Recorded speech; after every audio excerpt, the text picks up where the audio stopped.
Bonjour tout le monde et bienvenue à cette nouvelle édition des Balados de la Boussole. Je suis Jean-Jacques Rosemont et je suis votre animateur. Je suis psychothérapeute et intervenant à la Boussole, qui est un programme du CAP offert au Collège La Cité. Le Collège La Cité est le plus grand collège francophone de l'Ontario et la Boussole est le centre d'accommodement, d'appui et de counseling pour les étudiants. Je vous rappelle que les balados de la Boussole sont diffusés à tous les vendredis et comme invité, j'ai avec moi des professionnels avec qui nous allons discuter de différents thèmes reliés à la santé mentale. Le thème de notre balado d'aujourd'hui va porter sur le racisme et le racisme systémique.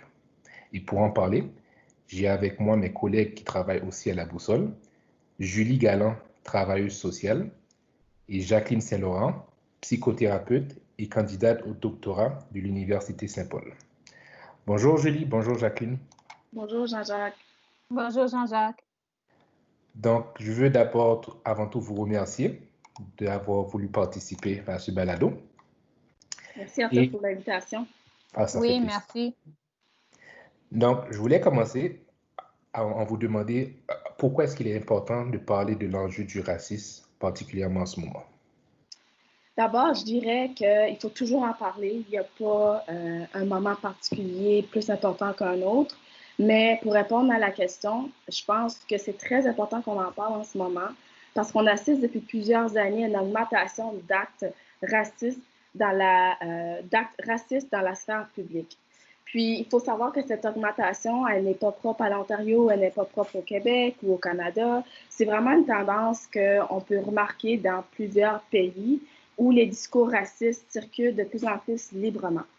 Puis, d'autant plus, je pense que pour cette raison-là, on croit, ma collègue et moi, que c'est très important de comprendre ce qu'est le racisme, puis comment il opère dans la société. Puis, cela nous permettrait de lutter de manière beaucoup plus efficace contre le racisme parce qu'on pense qu'il est primordial d'en parler d'abord avec les gens qui nous entourent afin de mieux connaître les effets du racisme dans notre société. Puis c'est pour ça que, plus spécifiquement, je pense que la première chose qui doit être faite quand on veut discuter du racisme, c'est de le nommer dans nos conversations avec les gens qui nous entourent. Oui, puis pour faire du pouce sur ce que ma collègue Julie est en train de dire, alors parler du racisme et des enjeux en ce moment, ça nous permet d'ouvrir un dialogue et de confronter les tabous, briser les silences, briser les tensions. Il y a peut-être des gens qui ne se sentent pas à l'aise d'en parler. Alors, en faisant ce podcast ici et ce balado ici, bien, ça nous permet de vous éduquer un peu, puis aussi de éventuellement vous entendre. Et c'est ce qu'on essaie de faire, c'est ça le but de ce balado. Donc, parlons-en. On parle souvent du racisme et du racisme systémique, encore plus au cours des dernières semaines. Donc, et je veux qu'on puisse définir ces termes-là. Mais avant tout, si on pourrait commencer par parler d'où vient le racisme. Oui, je pense que c'est très important d'abord d'avoir une définition, puis mais en plus, encore plus important pour que les gens puissent vraiment comprendre d'où ça vient, c'est un peu d'historique derrière le terme. Donc, rapidement, avant d'offrir une définition du racisme, j'aimerais d'abord aborder le concept de la race parce que le concept du racisme est généralement employé en référence à la théorie de la race, que je vais expliquer du mieux que je peux. Donc, cette idée-là de la race, elle a émergé pour la première fois à partir au cours du 18e siècle, durant ce qu'on appelle le siècle des Lumières, qui, dans le fond, ce siècle-là est caractérisé par la diffusion du savoir, le développement de la réflexion puis de la contestation. Okay? Donc, c'est des philosophes, des scientifiques qui se sont mis ensemble pour développer des ouvrages scientifiques dans le but d'expliquer, entre autres, en ce qui a trait à la notion de la race, les différents phénotypes observables, comme par exemple la couleur de la peau, les traits faciaux chez certains groupes, chez certains individus. Puis, c'est à cette époque-là, durant ce siècle-là, que la notion de la race a été développée. Puis il y a 5 races qui ont été élaborées à partir des traits phénotypes qui ont été développés dans les ouvrages. Fait qu'on peut y retrouver la race caucasienne, dite blanche, la race mongole ou jaune, la race malaise ou marron et la race noire et finalement la race indienne d'Amérique ou rouge. Okay? Puis ces termes-là ont été couramment utilisés jusqu'au début du 20e siècle. Puis c'est à partir de ces moments-là, quand ça a été vraiment propagé dans les sociétés, que l'usage de la notion de la race a contribué à la création d'un processus dans lequel les caractéristiques biologiques que je viens juste d'énumérer, comme la couleur de peau, les traits faciaux, certains comportements biologiques de certains groupes, se font donner un sens, puis sont censés classifier dans le but de former un groupe ou une race. Okay? Donc, les Noirs avec les Noirs, les Asiatiques avec les Asiatiques, le Caucasien avec les Caucasiens. Puis, c'est là vraiment qu'on va assister à la naissance des idéologies racistes, puis aux premières théories vraiment là, qui ont visé à établir une forme de hiérarchie entre les différentes races. Donc, une supériorité pour certaines races, puis une infériorité pour d'autres races qui sont en bas de l'échelle, disons, de la race humaine. Mais je vais quand même... Tu parles de cette, désolé Julie, tu parles de cette idéologie du racisme. Est-ce que tu pourrais plus approfondir sur ça? Parce que je pense que c'est de là que ça commence. Tu parlais de ça commencer au siècle des Lumières. Donc, si tu pouvais un petit peu définir cette idéologie raciste pour nous, s'il te plaît. Okay. Donc, par exemple, pour donner un ou deux exemples, à cette époque-là, certains examens ont été faits sur certains groupes d'individus. Par exemple, les Noirs, ils ont remarqué que chez ces personnes-là, il y avait certains traits faciaux qui se ressemblaient. Donc, qui étaient remarqués parmi tous les individus du même groupe. Donc, par exemple, on pourrait dire des lèvres plus pulpeuses, un front un peu plus large que, par exemple, les Caucasiens, un nez qui est un peu plus proéminent que les Caucasiens. Donc, ensemble, puis aussi, il faut savoir qu'avec le développement de la criminologie qu'on connaît aujourd'hui, il y a des études qui ont été faites sur la grosseur du cerveau. Puis, par exemple, il y a des différences qui ont été faites entre les Caucasiens puis les autres races, donc noirs, asiatiques, etc. Puis, dépendamment de la grosseur du cerveau, ça voulait dire en quelque sorte que tu étais soit moins intelligent ou plus intelligent. OK? Fait que c'est un peu ça ce que je veux dire, l'idéologie raciste. C'est que toutes ces comparaisons-là ont mené en quelque sorte au racisme avec les années, les siècles, etc., bien sûr, les décennies, à ce qu'on connaît aujourd'hui comme le racisme.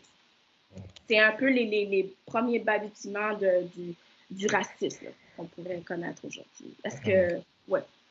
OK. Mais cette idéologie-là, comment est-ce que... Bon, je sais que aussi à partir du 18e siècle et du 19e siècle, la science a commencé à être un petit peu plus présente et a commencé à essayer de comprendre certains concepts, certaines idéologies. Qu'est-ce que la science elle-même a dit, a reporté sur ça, sur cette idéologie qui existait sur le racisme? Bien, c'est certain que c'est vraiment vers le début du 20e siècle que les différentes sciences, tout confondues, s'entendaient, réitéraient puis étaient d'accord avec les idéologies racistes puis les ouvrages scientifiques qui ont été écrits sur les races. Donc, il y avait un consensus. Puis c'est vraiment vers la fin du siècle des Lumières, puis tranquillement au cours des décennies qui ont suivi du 20e siècle, qu'on a remarqué que le consensus ne tenait plus. Puis ce que je veux dire, c'est qu'aujourd'hui, puis comme je disais tout à l'heure, vers la moitié du 20e siècle, on peut dire que cette notion de la race, puis cette idéologie raciste-là ne tiennent plus. C'est officiellement reconnu comme étant inacceptable de penser qu'une race est supérieure à l'autre à cause de la grosseur de son cerveau ou parce que certains traits comportementaux. Okay? Par contre, il faut quand même reconnaître que ces idéologies racistes qui ont contribué à la colonisation de certains groupes continue quand même d'avoir une influence sur notre conception du monde qui nous entoure aujourd'hui au 21e siècle. Pas de manière aussi évidente, c'est très insinueux, c'est profond, les façons dont le racisme se manifeste, mais il y a encore des relents, c'est ce que je veux dire. Puis ça se manifeste dans les rapports inégalitaires entre les personnes blanches, donc caucasiennes, et les personnes non blanches.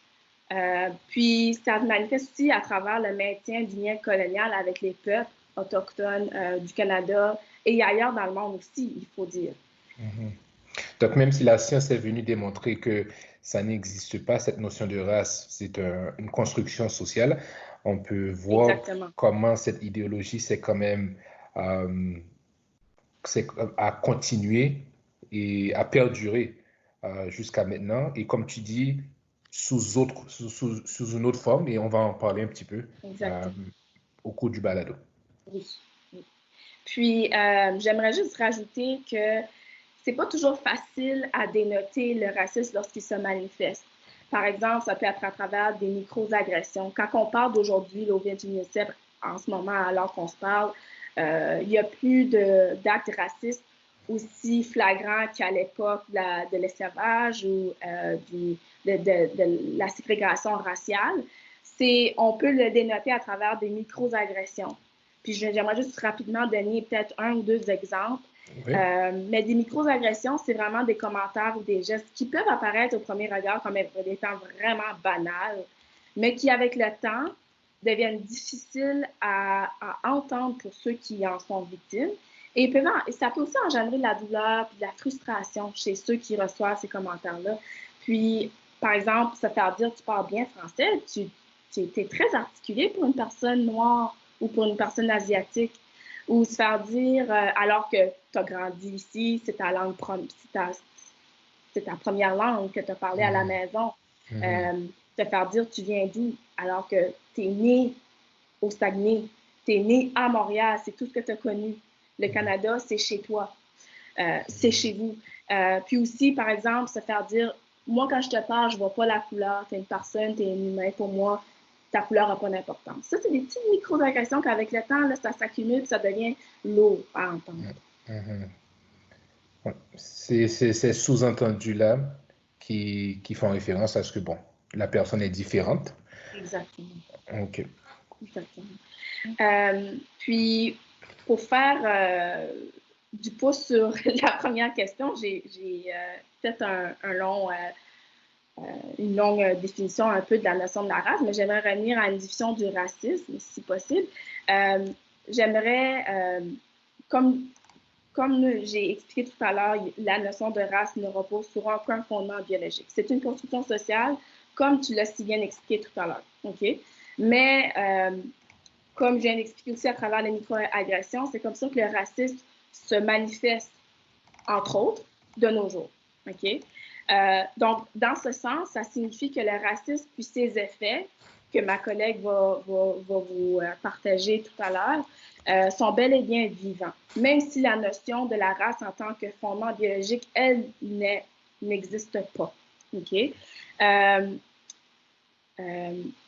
Donc, pour les gens, quand on utilise par contre la notion de la race comme pour faire référence à une personne qui a une couleur foncée, noire, par exemple, ou qui vient de l'Amérique du Sud, des Caraïbes, peu importe, puis qu'on dit que cette personne-là, elle est noire ou d'une autre couleur, mais qu'on fait référence à sa race, OK?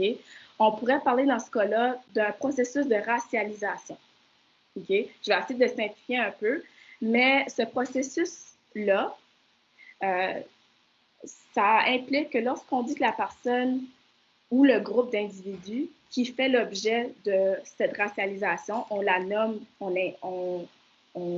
comme étant une personne de race noire avec des traits comportementaux spécifiques, avec des traits faciaux spécifiques.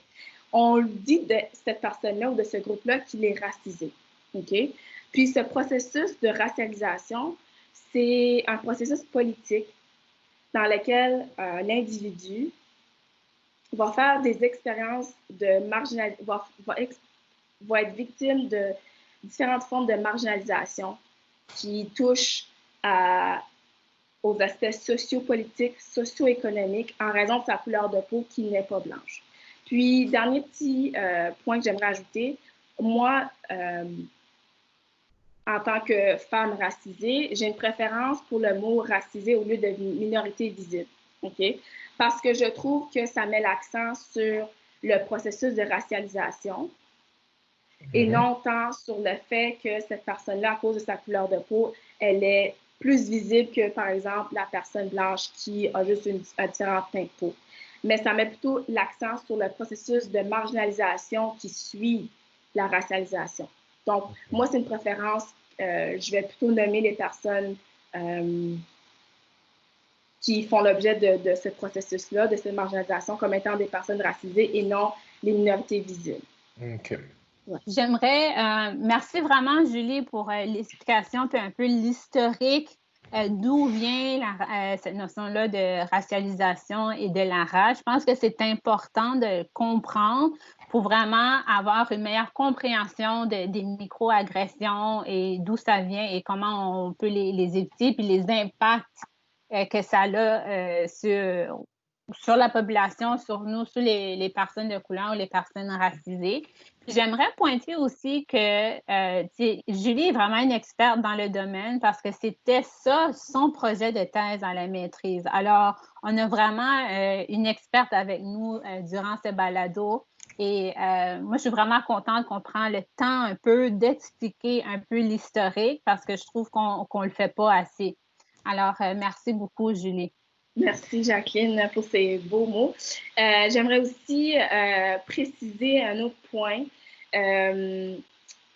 que lorsqu'on utilise le terme racisé, ça réfère, comme je l'ai expliqué, puis je pense que dans mes explications tout à l'heure, j'espère que c'était un peu évident, mais on ne se réfère absolument pas aux personnes blanches ou caucasiennes. La blancheur d'une personne dans nos sociétés, dans l'Occident, c'est généralement jamais nommé. Les personnes blanches sont souvent considérées comme étant la norme et la référence à tout. OK? Mais ce n'est pas pour invisibiliser les enjeux, les problématiques dont eux font face. OK? Il faut reconnaître que les personnes blanches sont aussi victimes d'oppression, par exemple linguistique, religieux, nationaux, de classe, d'âge, de genre. Mais il faut reconnaître que ceux-ci sont très différents de l'oppression raciale dont il est sujet dans ce balado. Puis ça renvoie à d'autres systèmes d'oppression qu'il faut également déconstruire, lutter contre et éduquer aussi les gens qui nous entourent dans nos communautés. Quand tu parlais de différents rapports de domination, par exemple, on peut parler des inégalités entre les sexes, oui. Ou encore les francophones et les anglophones ici au Canada. Exactement. Exactement. Et l'âge, l'âgisme et d'autres variables aussi. Là. Tout à fait. Oui, donc j'aime bien cette notion de personne que tu fais référence parce que tu parlais de minorité visible et le fait de minorité visible, ça ne met pas assez l'accent sur le fait qu'il y a une composante raciale. Donc, quand le terme que tu dis personne racisée, là, ça met beaucoup plus d'accent sur le fait qu'il y a une composante raciale qu'il faut adresser, qui n'est pas nécessairement le cas avec le terme minorité visible. Exactement.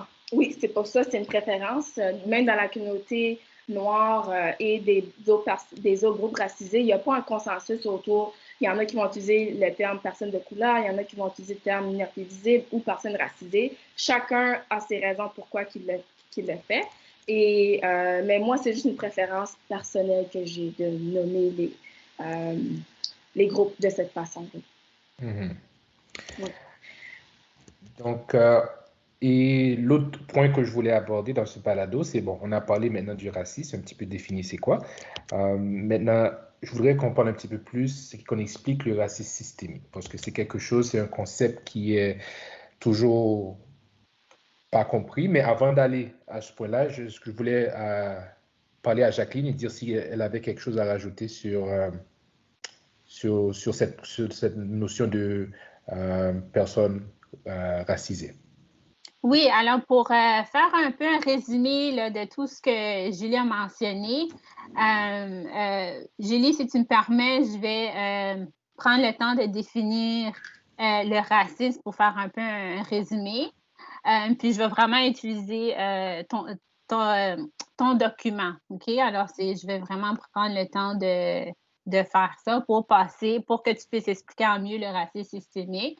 Alors, pour arriver à une définition du racisme, il faut savoir que le racisme puis la racialisation sont deux concepts qui sont souvent interreliés. OK? Le premier se définit comme une idéologie qui implique une perception négative ou un préjudice envers une ou plusieurs races en particulier. Alors, Julie, tu mentionnais cette idéologie raciale tantôt. OK? Puis c'est d'ailleurs en ce contexte qu'il est possible de présupposer que le racisme découle de la racialisation, dans le sens où un individu doit d'abord être racialisé sur la base d'un préjudice ou d'une perception négative avant d'être victime d'un acte considéré comme raciste. Alors, tout ça pour vous dire que la définition du racisme est née de cette relation de domination. On a quelqu'un au pouvoir qui domine et sur une race ou une personne de couleur et qui veut garder ce groupe-là d'une façon inférieure. Alors, le racisme est un système d'oppression qui favorise nécessairement un groupe et qui défavorise les groupes qui ont été raciés. Est-ce que j'ai bien défini, Julie, le terme du racisme que tu parlais tantôt? Oui. Puis, c'est certain que j'aimerais rajouter, en ce qui a trait au racisme, c'est pas facile à identifier, même pour les personnes qui en sont victimes, ils vont parfois réfléchir longuement sur le commentaire qui a été fait parce qu'ils ne sont pas certains si c'était teinté de racisme, si c'était un commentaire désobligeant en raison de leur couleur de peau ou des stéréotypes qui se rattachent. Donc, c'est certain que le racisme, je vais emmener une discussion du racisme systémique ensuite, mais ce n'est pas toujours facile à définir, à dénoter. Il n'y a pas toujours non plus un consensus autour de la définition en tant que telle, mais comme ma collègue a dit, assez bien résumé, c'est vraiment la domination d'un groupe sur un autre sur la base de la race, puis des stéréotypes, des perceptions, etc., qui l'entourent. Et en quoi est-ce que maintenant c'est différent du racisme systémique? OK. Donc, si je vais revenir un peu au racisme pour ensuite emmener la notion du racisme systémique parce qu'ils sont interreliés vraiment, là, et puis ils sont assez semblables à certains aspects. Mais quand on parle du racisme de manière encore plus spécifique dans la vie de tous les jours, il y a quelques couches au racisme. Okay? J'en ai mis quelques-unes. Par exemple, la première couche de racisme qu'on remarque dans notre société, c'est le racisme interpersonnel. Okay? C'est vraiment à travers une interaction avec un individu qui soit près de nous, dans notre famille, amis, conjoints, etc., ou quelqu'un que tu croises à l'épicerie, dans ton quartier, alors que tu es en train de prendre une marche. C'est vraiment avec un autre individu. Okay? Puis ça se manifeste à travers des actes racistes, des micro-agressions que j'ai nommées tout à l'heure. Puis ça, c'est vraiment interpersonnel. Le racisme un peu direct qu'on pourrait dire. Ensuite, il y a le racisme internalisé. Ça, c'est vraiment un racisme qui se remarque chez ceux qui sont, chez les groupes racisés, chez certains. Je ne veux pas faire un amalgame pour dire que tout le monde vit ça. Mais le racisme internalisé, c'est un peu, si on retourne à la notion des micro-agressions, c'est que au fur et à mesure que tu reçois des commentaires désobligeants sur ta personne en raison de ta couleur de peau ou d'autres stéréotypes, d'autres perceptions sur les gens qui te ressemblent en raison de ta couleur de peau, au fur et à mesure, ces messages-là, subtils, parce qu'ils sont difficiles à dénoter parfois, et explicites, parce qu'il y en a que c'est très évident, renforcent les croyances négatives que cette personne-là peut ressentir et la haine de soi chez les personnes qui sont racisées. Donc, c'est un peu, excusez mon anglicisme, mais du self-hate, si on peut utiliser ce terme-là. Donc, la personne commence à croire un petit peu les messages. Les messages que les autres personnes, les messages racistes. Exactement. Exemple, si on peut donner un exemple, ça serait que les Noirs hommes noirs sont paresseux, mettons. Oui, exactement, qu'on entend encore de nos jours. Là, pour revenir au racisme systémique, on l'appelle aussi structurel, dépendamment si tu es en France, dépendamment si tu habites au Canada ou en tout cas, chaque pays, chaque contexte a un peu leur propre terme. Mais ici au Canada, c'est vraiment le terme racisme systémique qu'on utilise dans les écrits, dans les ouvrages, etc. Donc, ça renvoie à des multiples institutions qui soutiennent ensemble de manière implicite ou explicite, donc ça veut dire de manière intentionnelle ou pas, des politiques, des pratiques racistes. Puis ça, le racisme systémique, il faut savoir que vraiment, là, c'est partout, c'est répandu à travers notre société, dans le milieu de la santé, de l'éducation, les différents paliers du gouvernement, vraiment à travers les différentes organisations, dans les médias, c'est partout.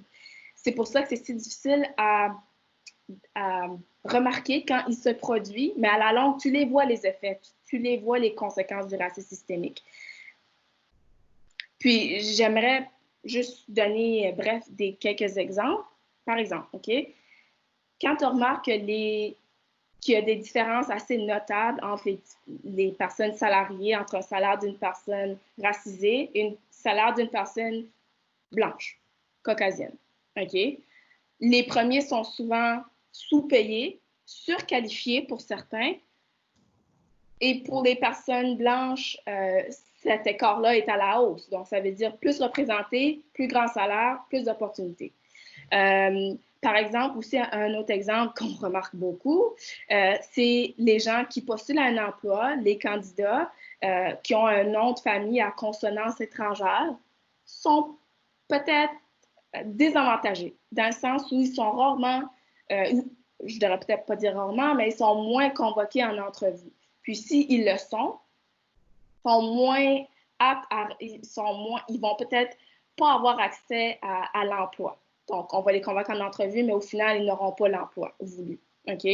Puis aussi, un autre exemple, c'est pour démontrer à quel point le racisme systémique est répandu, c'est comment est-ce qu'on peut expliquer que les enfants afro-canadiens et les enfants autochtones sont surreprésentés à la DPJ et à la SAE, la Société de l'aide à l'enfance en Ontario. Donc ça, c'est toutes des façons qui démontrent, dans le fond, que le racisme systémique est présent partout, puis qu'il faut s'y attaquer parce que c'est un enjeu de santé publique réellement. Mm-hmm. Et c'est ça que tu disais, je veux retourner un petit peu à ce que tu disais, que ça peut être implicite ou oui. dans le sens que c'est pour ça que ça peut être très difficile de voir oui. qu'il y a des formes du racisme parce que c'est pas nécessairement conscient et c'est pas nécessairement voulu, si on le veut, mais ce sont des pratiques qui sont quand même là et qui quand même qui favorisent une forme d'oppression. Oui, parce que exactement, parce que dans le sein d'une organisation quelconque, ça ne va pas être explicitement écrit dans les politiques de ressources humaines que l'embauche des personnes asiatiques ou noires ou autochtones est interdite. Non, ça ne sera jamais écrit comme ça. Mais ils ne seront pas convoqués à l'entrevue. Ils ne recevront pas l'emploi voulu. Ça, c'est des façons qui démontrent qu'il se passe quelque chose. Pourquoi est-ce que ces personnes-là sont sous-représentées dans les postes de direction? Pourquoi est-ce que ces personnes-là sont sous-représentées dans les postes de doyen, par exemple, dans les universités au Canada? Donc, ça, c'est toutes des façons, oui, c'est pas voulu, dans le sens, c'est pas écrit noir sur blanc dans une politique d'embauche au niveau des ressources humaines, mais on peut se poser des questions sur le pourquoi que ces personnes-là sont absentes. Oui, tout à fait. Est-ce que tu voulais rajouter quelque chose à ça, Jacqueline? Pour le moment, non. Moi, je suis correcte. J'apprécie beaucoup la conversation. Et si on parle maintenant de racisme direct ou systémique, comment est-ce que ça porte atteinte aux droits de la personne? Oui, fait quand on parle des droits de la personne, on peut beaucoup penser à la pyramide de Maslow. Alors, pour faire un petit résumé de la pyramide de Maslow, c'est la pyramide des besoins. Alors, du premier besoin, le besoin physiologique, et après ça, on va jusqu'au besoin d'accomplissement. Et puis, entre la pyramide, on a les besoins de sécurité, les besoins d'appartenance, puis les besoins d'estime. Alors, quand on regarde le premier besoin, qui est le besoin physiologique, alors, la nourriture, de manger, d'avoir un toit où dormir, c'est là où on peut voir que les droits humains sont interdépendants. OK? Alors, le droit à la santé est lié entre autres au droit à l'alimentation, au logement, à l'éducation, à la vie, à l'accès à l'information. Il est aussi lié au droit à des conditions de travail sécuritaires et donc au droit à la liberté d'association, OK, qui fait un peu référence à la pyramide de Maslow aux besoins d'appartenance. La liberté d'association pour défendre ses droits. Les droits humains fait aussi référence, il peut aussi être lié, selon les circonstances, au droit à la liberté du mouvement. OK? Alors, on a beaucoup parlé du racisme systémique ou les systèmes d'oppression. Engendre pour les personnes racisées des inégalités dans tous ces domaines-là que je viens de mentionner. Le travail, la santé, la justice, la sécurité, l'éducation, et portent ainsi atteinte de manière importante à leurs droits puis leurs besoins fondamentaux. Alors, si les personnes racisées n'arrivent pas à atteindre leurs besoins physiologiques, okay, qui est de dormir et d'avoir la nourriture, mais comment est-ce qu'ils peuvent exceller dans les autres besoins de la pyramide de Maslow, qui est le besoin de sécurité, le besoin d'appartenance, le besoin d'estime, le besoin d'accomplissement, de s'épanouir et de s'accomplir. Je vais vous donner quelques statistiques qui sont choquantes, mais c'est vraiment la réalité des inégalités qu'on observe. OK? Puis toutes les références que je nomme en ce moment, je les ai prises de la Ligue des droits et des libertés que vous pouvez aller regarder. C'est vraiment un bel article. OK? Dans les caractéristiques de compétences, un peu comme que Julie disait, si ton nom ou ton prénom, c'est Tremblay ou Gagnon, OK, dans vos CV pour les embauches, vous avez 60% plus de chances d'être invité à un entretien d'embauche qu'une personne qui se nomme Traoré ou Ben ou Saïd. OK, 60%. Alors, tantôt, je mentionnais les besoins au niveau du travail, au niveau de la santé puis de la justice, mais déjà là, votre nom, ça crée une problématique. C'est là où on voit les microagressions et la discrimination, par exemple. OK, dans les embauches, 35% des refus de candidats des minorités racisées sont attribuables à la discrimination. OK, c'est beaucoup, 35%. Parmi les universités au Canada, le taux de chômage est 2 fois plus élevé chez les personnes appartenant à une minorité visible qu'il ne l'est chez les personnes n'appartenant pas à une minorité visible. Alors, les taux de chômage, alors le besoin de travailler, le besoin des soins de santé, mais ils ne peuvent pas avoir l'accès à ces différents besoins-là et ces différentes ressources-là va être beaucoup plus difficile pour les personnes de couleur. Puis c'est là où on va voir l'effet boule de neige de comment ça va avoir un impact majeur sur la santé mentale des communautés racisées.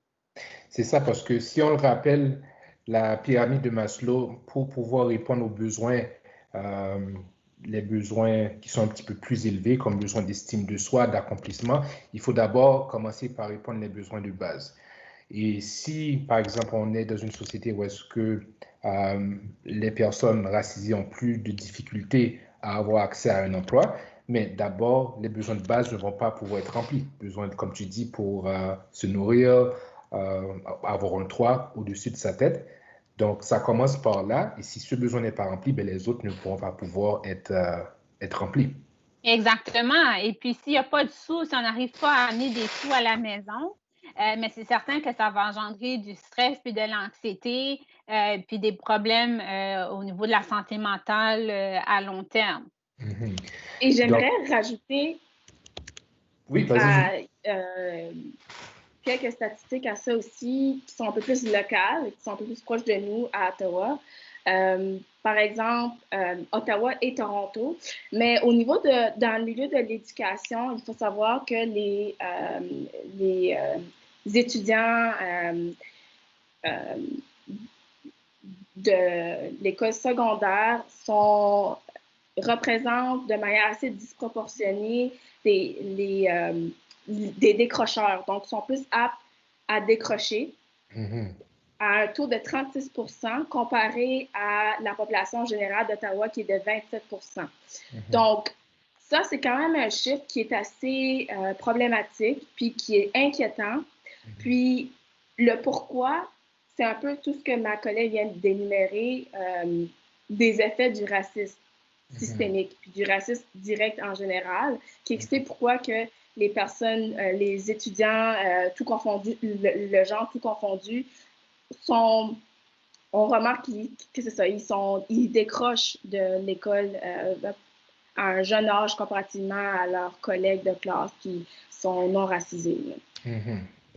Et justement, ça m'amène à mon prochain point parce que on est un balado qui traite sur les sujets sur la santé mentale. Donc, une d'entre vous pourrait me parler des impacts du racisme systémique ou traditionnel, entre guillemets, ou les conséquences sur la santé mentale des populations vivant ce racisme. Oui, alors vu que le racisme, ça date pas de hier, comme ma collègue Julie a fait toute une longue historique de d'où ça part et les effets que ça a eu. Alors, une chose que j'ai mentionnée, c'est qu'il y a beaucoup d'anxiété, on remarque le sentiment de peur et de ne pas se sentir en sécurité. Puis on le voit aussi que c'est dans la pyramide de Maslow. Alors, quand on a peur, on a peur des autorités, par exemple, de la police, comme que les police brutality, la violence des polices envers les personnes de couleur qu'on remarque, mais ça l'entraîne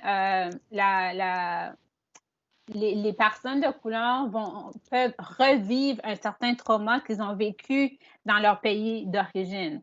OK, ça, c'est la première chose. Puis, ça va créer encore plus de stress et de peur. Ce qui fait en sorte que les personnes de couleur ne vont pas vouloir sortir de chez eux et ils ne vont pas nécessairement vouloir aller chercher de l'aide auprès des intervenants cliniques parce que, de un, ils ne vont pas se sentir compris, par exemple. Et puis, ils ne vont pas faire confiance aux personnes d'autorité. OK? Puis, cette peur-là aussi, ça veut dire qu'ils ne vont pas aller chercher les soins appropriés. OK? Alors, les services de santé, ils ne vont pas faire confiance aux services de santé qui sont ici. Puis, s'ils ont besoin d'aide parce qu'il y a un crime qui se passe dans leur quartier, ben, ils ne vont pas appeler la police parce qu'on a peur de la police en ce moment. Alors, tous ces éléments-là n'aident pas au niveau de la santé mentale, ce qui veut dire qu'il va y avoir une difficulté des parents ou de la famille à s'autogérer, à prendre soin de leur enfant parce qu'eux-mêmes, ils ne se sentent pas bien à l'intérieur et ont peur. Alors, comment on peut prendre soin d'une autre personne quand on a la difficulté à prendre soin de nous-mêmes, OK? Puis ça va avoir un impact sur le travail. Est-ce qu'ils sont capables d'aller travailler et de pourvoir aux besoins de la famille? Ça va avoir un impact sur l'éducation. OK? Les gens, tous ceux et celles, les étudiants et les étudiantes qui sont à l'école, mais encore là, ils ne vont pas vouloir aller parler nécessairement à leur professeur parce qu'ils ne se sentent pas qu'il y a une similitude ou une association qu'ils peuvent faire. Ils n'ont pas l'impression que certains professeurs peuvent les comprendre, par exemple. Encore là, ou aussi des commentaires qu'ils vont entendre des professeurs entre eux ou des employés en eux. Ça va créer l'expérience de revivre un certain trauma. OK? Puis aussi, en ce moment, ce qu'on voit est un gros élément déclencheur, c'est la situation avec le COVID-19. OK? Tous les éléments qu'on est en train de parler aujourd'hui, OK, le racisme systémique, les microagressions, c'était là et ça s'est passé avant le COVID-19. Maintenant, avec l'arrivée du COVID-19, ça l'a empiré. C'est comme la cerise sur Sunday. Fait que là, on voit une augmentation de la détresse des personnes de couleur en ce moment qui a un gros impact sur leur santé mentale. Et si on veut, bon, maintenant on veut pouvoir aider, et je sais, on parlait d'organismes qui veulent aider avec ça, avec la santé mentale pour les personnes racisées. Donc, ma question que j'avais, c'est on parle souvent de comment devenir un allié, comment aider et faire partie de la solution et pas nécessairement faire partie du problème. Donc, comment est-ce qu'on pourrait définir ça ou comment est-ce qu'on pourrait, comme conseil, qu'est-ce qu'on pourrait dire pour devenir un allié à cette cause? Oui, encore là, ça va prendre du temps. Ben moi, j'ai espoir, puis j'ai foi que une personne à la fin va être capable de faire du changement, va être capable d'éduquer. Alors, voici ce que j'ai à dire aux gens qui veulent devenir un allié ou qui ont peur de se prononcer, c'est écouter. Sérieusement, prenez le temps d'écouter votre prochain. Quelqu'un dans votre salle de classe qui parle, qui raconte son histoire. Prenez le temps d'écouter vos amis. Hein? Si vous avez des personnes de couleur ou racisées dans votre groupe d'amis, prenez le temps de les écouter. Puis si vous vous sentez à l'aise, demandez des questions. C'est comme ça qu'on apprend. Okay? Il y a une différence entre de vouloir pour pouvoir. Hein? C'est pas juste que les personnes de couleur doivent faire plus ou ils font pas assez ou ils sont lâches. Non, c'est aucunement ça. On fait déjà tout ce qu'on peut, mais aussi il y a une frustration chez les minorités parce qu'on a l'impression qu'on se répète et qu'on dit les mêmes choses, mais qu'on ne se fait pas entendre, qu'on ne se fait pas écouter. Alors, je dirais premièrement, écouter. Dénoncer, identifier, n'ayez pas peur de, si vous entendez des propos, n'ayez pas peur d'aller voir la personne et dire oups, écoute, je ne suis pas certaine si ton propos est adéquat. Hein? Ou si vous n'êtes pas certain, mais allez demander. Alors, il faut vraiment travailler ensemble. OK? C'est pas juste pour et par les personnes, par les personnes de couleur, mais je pense aussi que les personnes qui ne sont pas de couleur, ils peuvent aussi faire une grande différence en allant s'informer, en prenant le temps de vraiment d'écouter, puis en étant un allié, puis en faisant ces réflexions-là de OK, moi comme personne qui n'est pas de couleur, où est-ce que je me situe, c'est quoi mes privilèges, puis comment est-ce que je peux aider mon voisin ou le prochain. C'est ça. Tout comme les hommes, quand il s'agit du sexisme, les hommes ont leur part à faire. Ils ont leur part à jouer, il faut qu'ils s'informent parce que les hommes font partie aussi de la solution, font partie du problème et peuvent faire partie de la solution. Oui, Julie. J'aimerais rajouter aussi un élément à ce que ma collègue a dit. Je pense que c'est très important lorsqu'on veut être un allié, autant pour les organisations que les différents paliers gouvernementaux, que les universités, vraiment au niveau plus macro-social de la question, autant que micro-social, donc entre individus. Je pense que c'est important de percevoir les personnes racisées comme ayant des multiples identités et non comme un groupe monolithique. Puis ce que je veux dire, c'est que la manière que les groupes racisés vont vivre le racisme et la discrimination, etc., va être très différente dépendamment de ton groupe de lequel tu fais partie. Les Asiatiques, c'est très différent des Noirs. Les Autochtones, c'est très différent, encore là, une fois, des Asiatiques, des Noirs, ainsi que les Arabes, etc. Donc, c'est important de reconnaître que l'expérience de tous et chacun va être très différente. Puis c'est pas pour décourager les gens que je dis ça. Il y en a peut-être qui vont voir mon commentaire comme étant « Ouf, ça rend la tâche encore plus laborieuse, encore plus difficile ». C'est pas ça mon point. Vraiment, ce que je veux dire, c'est juste que je pense qu'il faut concevoir que les identités sont multiples. Il y a des gens qui sont autochtones, qui ne sont pas juste autochtones, il peut aussi être des personnes qui ont certaines incapacités. Par exemple, des gens qui sont en chaise roulante, qui sont aveugles, donc ils vont vivre le racisme différemment que moi, qui est une femme qui n'a aucune incapacité visible. Puis les femmes noires vont vivre le racisme différemment que les hommes noirs, très, très, très différents. C'est un Et bon ainsi de point, suite. Julie. Les personnes noires qui sont de la classe moyenne aisée vont vivre le racisme différemment que les personnes très défavorisées d'un quartier spécifique à Montréal ou à Ottawa, etc. Donc, il faut reconnaître ces subtilités-là parce que ça fait quand même une différence dans les effets, de la façon que le racisme va se sentir. Puis c'est pour ça que j'invite les gens à prendre le temps de s'éduquer aussi sur d'autres systèmes d'oppression, comme les incapacités, l'âgisme, le genre, la classe, parce que ça a des effets, puis ça rend vraiment votre compréhension encore plus riche, puis plus étoffée sur la question du racisme. Puis ça rend vos efforts encore plus...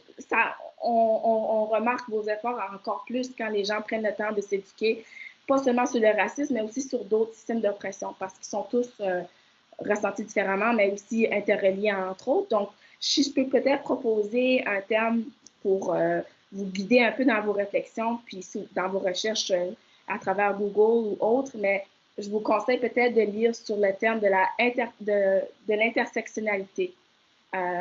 Parce que ça renvoie vraiment à ce que je viens de dire, comment les expériences vont être différentes du racisme. Puis ça donne, c'est ça, une analyse quand même très différenciée.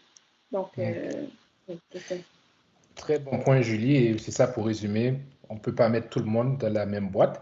Exactement. Et c'est ça, on a tous vécu des expériences, c'est une histoire différente et il faut en tenir compte si on veut comprendre la personne pour qui elle est et son expérience. Ce qui m'amène à mon dernier point, on parlait de comment faire pour devenir un allié. Il y avait un point que je voulais soulever, c'est on parle souvent des gestes ou des comportements qui peuvent avoir des connotations racistes. Et il y a beaucoup de personnes blanches qui ont des questionnements sur ça. Donc, je voulais vous en parler pour voir si on pouvait donner des exemples sur ce point-là. Oui, puis il y a une belle référence aussi, là, WikiHow, qui donne un beau résumé de différents exemples. Puis je vais prendre le temps de le résumer ici. Alors, comment éviter de faire des gestes ou des actions qui peuvent avoir une connotation de racisme?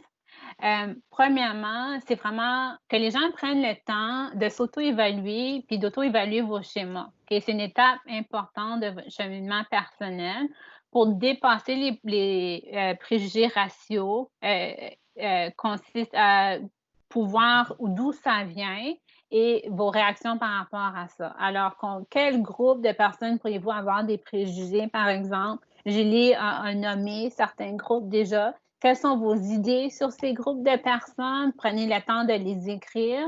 Puis, d'où viennent vos sentiments négatifs? OK? Puis, après ça, bien vraiment, aller faire cette analyse-là des idées préconçues. Par exemple, OK? Terminez cette phrase ici. OK? Les personnes de couleur sont.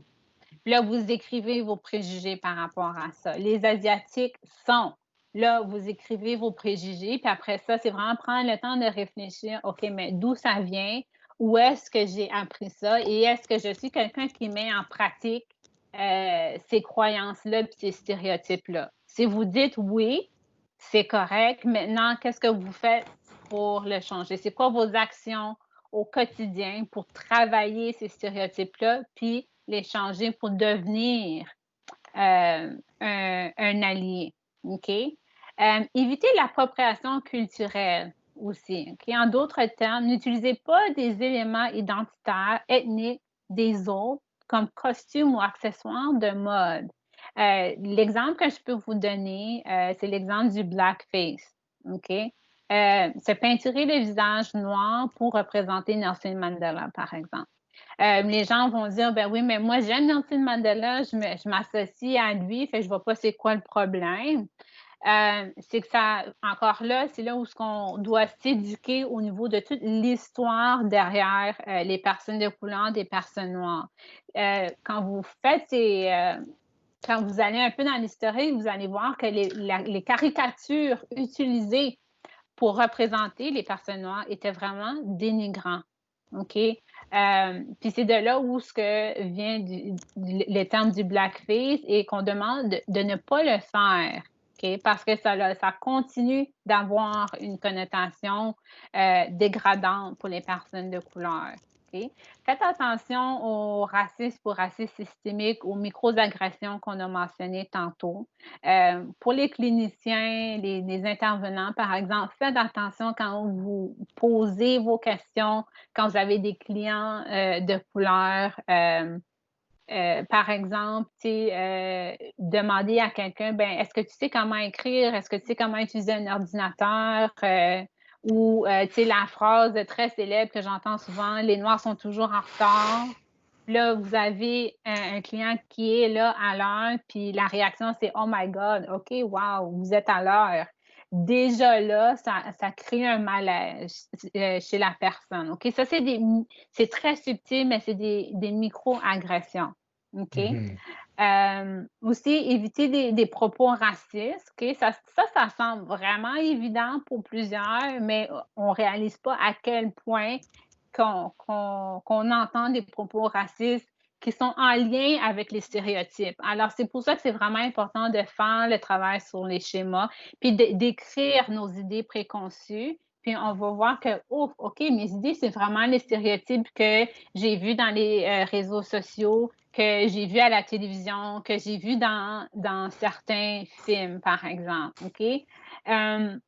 Par exemple, on ne présente pas quelqu'un comme la noire ou le noir. On se présente par nos prénoms. Je m'appelle Jacqueline, alors voici ma collègue Jacqueline. Ce n'est pas nécessaire de dire, voici ma collègue Jacqueline qui est noire. Okay? C'est cette partie-là qui devient un propos raciste. Okay? On n'utilise pas le N-word, okay? Parce qu'encore là, c'est un terme qui est utilisé pour dénigrer les personnes de couleur, puis je vous encourage encore d'aller faire de la recherche par rapport à ça si vous voulez en savoir plus. Puis aussi, une autre phrase que j'entends, c'est « retourne dans ton pays ».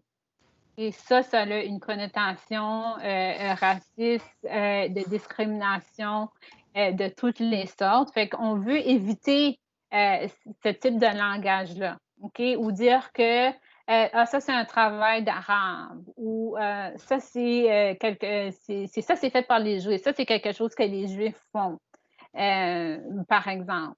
OK? Alors, ça, c'est des propos qui vont offusquer les gens, qui sont offensifs. OK? On peut prendre l'exemple, par exemple, quand on parlait du sexisme, tantôt, Jean-Jacques, tu l'as souligné. Ah, ça, c'est un travail de femme. C'est comme, voyons, t'es pas un vrai homme, laisse ça pour les femmes. C'est la même chose avec les propos racistes. Okay? Il faut vraiment faire attention, il faut vraiment prendre le temps de s'éduquer. Alors, c'est pour ça, tantôt, je disais, pour devenir un allié, c'est prendre le temps d'écouter, puis de se renseigner, de se garder informé. OK? Aller discuter, aller dans des conférences qui n'est pas de votre culture, aller dans différentes activités pour vous diversifier un peu. Ça, c'est un bon point de départ pour vraiment apprendre par rapport aux autres cultures. Comme que Julie mentionnait, c'est une tâche lourde, mais le racisme systémique, ça ne va pas s'abolir si on ne travaille pas ensemble pour changer, si on ne fait pas le premier pas et si vous ne prenez pas le temps de vous éduquer. Puis j'aimerais rajouter aussi, suite à ma collègue, suite aux propos de ma collègue, qu'il faut savoir que lutter contre différents systèmes d'oppression, entre autres le racisme, c'est un processus qui dure une vie. Pour être un allié, puis pour être reconnu comme tel, ça prend d'abord le courage d'aborder la question du racisme. Il faut prendre le temps d'en parler dans notre maison, avec notre conjoint, avec nos enfants, avec nos amis. Ça commence là. C'est vraiment amorcer la première étape, c'est d'avoir la conversation avec des gens qui nous entourent. Prendre le temps de regarder en ligne des différentes suggestions de livres qui pourraient vous guider dans votre processus de devenir un allié. Puis, c'est vraiment reconnaître que personne n'est parfait, on est juste des êtres humains, mais avoir le courage d'amorcer ce processus-là pour devenir une meilleure personne. Je pense que c'est très bien résumé, Julie. Se garder informé, ne pas avoir peur de poser des questions. ça peut être des fois embarrassant ou inconfortable, mais je pense que c'est le travail qu'il faut faire et je pense que vous l'avez tous les deux bien résumé. Toutes les deux bien résumé, c'est ce qu'il faut faire si on veut pouvoir être un allié et faire partie de la solution au problème. Oui. Puis les gens vont dire, oh mon Dieu, c'est beaucoup de travail. Puis là, mais tout d'un coup, je vais devoir faire attention à tous mes mots, à tous mes gestes. Oui, c'est exactement ça. Okay? C'est du travail, mais n'oubliez pas que le racisme aussi, ça fait des siècles et des décennies. Alors, les personnes de couleur ont aussi fait beaucoup de travail pour éduquer, pour avoir une voix et se sentir libre et en sécurité. Malheureusement, encore aujourd'hui, il y en a plusieurs qui ne se sentent pas libres et en sécurité. Alors, c'est vraiment pour ça qu'il faut qu'on travaille ensemble, puis ça va prendre du temps, mais c'est comme j'ai dit tout à l'heure, j'ai espoir dans l'humanité que le changement se fait à partir de nous-mêmes, en allant explorer nos préjugés et à l'intérieur de notre cercle ou de notre réseau où on se sent déjà confortable. Et petit à petit, on peut aller se diversifier puis aller explorer différentes cultures pour de plus en plus se sentir à l'aise et se garder informé. Très beau message, Jacqueline. Je pense qu'on peut utiliser ça comme conclusion pour notre balado. Je veux remercier Jacqueline et Julie de leur beau travail pour résumer cette problématique parce que, faut pas le cacher, c'est quelque chose qu'on pourrait parler pendant des heures. Donc, merci pour avoir bien résumé ça. Comme d'habitude, nous aurons dans la description de la vidéo des ressources pour ceux et celles qui nous écoutent et qui voudraient en savoir plus sur le sujet. Donc, j'espère que vous avez trouvé le thème intéressant ou enrichissant. Et je veux vous laisser savoir qu'il n'y aura pas de balado pour les prochaines semaines et que nous allons prendre une pause et revenir au début du mois de juin. Encore une fois, merci. Du mois de juillet, Jean-Jacques, je pense que tu voulais dire. Oui, du mois de juillet. Merci, Jacqueline. Encore une fois, merci Jacqueline et Julie d'avoir accepté de participer à notre balado. Je veux aussi remercier ceux et celles à l'écoute. Je suis Jean-Jacques Rosemont, psychothérapeute à la Boussole. Passez une bonne semaine et à la prochaine.